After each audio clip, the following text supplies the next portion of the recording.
আসসালামু আলাইকুম। জানিয়ে দেব এই মুহূর্তে হাতে পাওয়া সর্বশেষ ভয়ঙ্কর কিছু আন্তর্জাতিক আপডেট বাংলা সংবাদ। শুরুতেই থাকছে সংবাদ শিরোনাম। শুরুতেই জানিয়ে দেব ইরানের কলিজায় আঘাত করেছে ইসরায়েল। এরপর রয়েছে ইসরায়েলি হামলায় ইরানের 6 পরমাণু বিজ্ঞানী নিহত। এখন শুনছিলেন সংবাদ শিরোনাম, এবার বিস্তারিত। প্রিয় দর্শক, আপনি যদি এই চ্যানেলে নতুন হয়ে থাকেন, ভিডিওটি দেখতে দেখতে চ্যানেলটি সাবস্ক্রাইব করে আমাদের সাথেই থাকুন।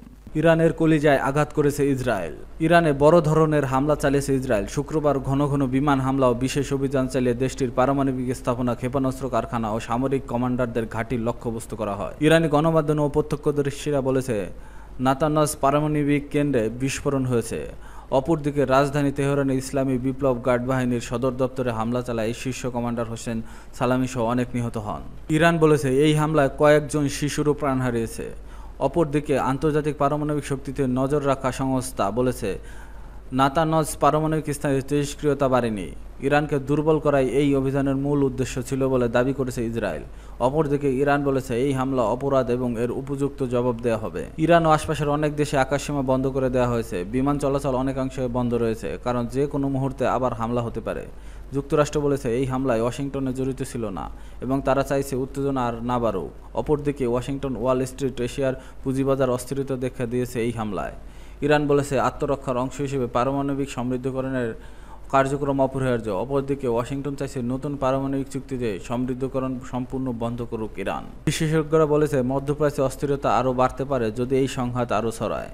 ইসরায়েলি হামলায় ইরানের 6 পরমাণু বিজ্ঞানী নিহত।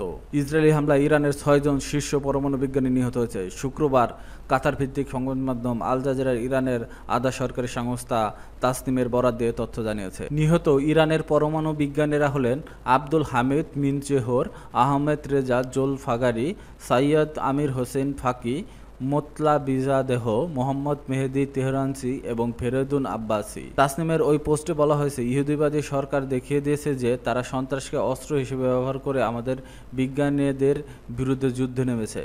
শুক্রবার ভোরে ইরানের পারমাণবিক ও সামরিক স্থাপনাগুলো লক্ষ্য করে হামলা চালায় ইসরায়েল। এই হামলায় ইরানের কয়েকজন শীর্ষ সামরিক কর্মকর্তা সহ 6 জন পরমাণু বিজ্ঞানী নিহত হয়েছেন। ইরানের রাষ্ট্রীয় টেলিভিশন জানিয়েছে, তেহরানের বিপ্লবী গার্ডের সদর দপ্তর ইসরায়েলি হামলায় ক্ষতিগ্রস্ত হয়েছে। স্থানীয় গণমাধ্যম ঘটনাস্থল থেকে আগুন এবং ধোঁয়া বের হওয়ার খবর দিয়েছে।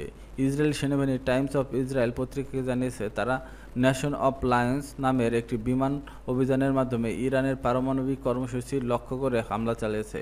তাদের ভাষ্যমতে ইরান থেকে আসা তাৎক্ষণিক হুমকির জবাবে এই অভিযানের সিদ্ধান্ত নেওয়া হয়েছে। ইসরায়েলের প্রধানমন্ত্রী বেনিয়ামিন নেতানিয়াহু বলেছেন, ইরানের পারমাণবিক কর্মসূচি, ব্যালিস্টিক ক্ষেপণাস্ত্র ও সামরিক স্থাপনা হামলা পরিচালনা করা হয়েছে। যতক্ষণ না আমরা আমাদের মিশন শেষ না হয় ততক্ষণ এই অভিযান চলবে।